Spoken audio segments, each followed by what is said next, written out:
হয়, আমি বহুদিন ধৰি চাই আছোঁ অসমৰ বিভিন্ন প্ৰান্তৰ পৰা কিছুমান ইউটিউবাৰে নিজৰ মুনাফাৰ কাৰণে এই ছাত্ৰ ছাত্ৰী আৰু কিছুমান অঞ্চলৰ মানুহক প্ৰৰোচনা কৰি আছে, মানে উৎসাহিত কৰি আছে যে তেওঁলোকে যাতে এই জুৱা খেলৰ গেমবিলাক খেলে।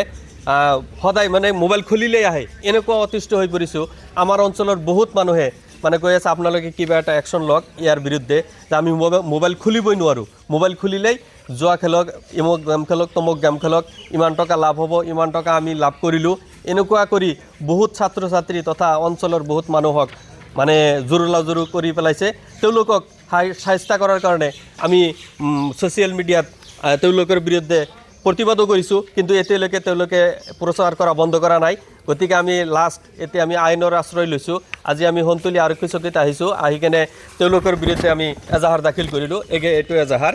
আৰু যিকেইজন আমি ইউটিউবাৰ পাইছোঁ, যিকেইজনে বিশেষকৈ বেছিকৈ প্ৰচাৰ কৰি আছে, তেওঁলোকৰ ফটোসহ আমি আৰক্ষী চকীক সমজাই দিছোঁ, তেওঁলোকে যাতে বিশেষ ব্যৱস্থা গ্ৰহণ কৰে এইসকল ইউটিউবাৰৰ বিৰুদ্ধে। মই বিশেষকৈ অসমৰ যুৱক যুৱতীসকলক অনুৰোধ জনাওঁ যে আপোনালোকে এইসকল ইউটিউবাৰৰ প্ৰৰোচনাত ভুল নাযাব আৰু এই জুৱা খেলত লিপ্ত নহ'ব।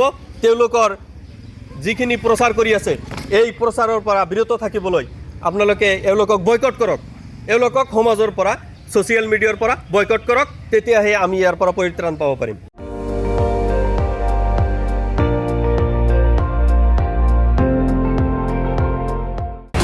আপুনি চাই আছে ND24, সৰ্বশ্ৰেষ্ঠ নহয় সৰ্বোত্তমৰ দৌৰত।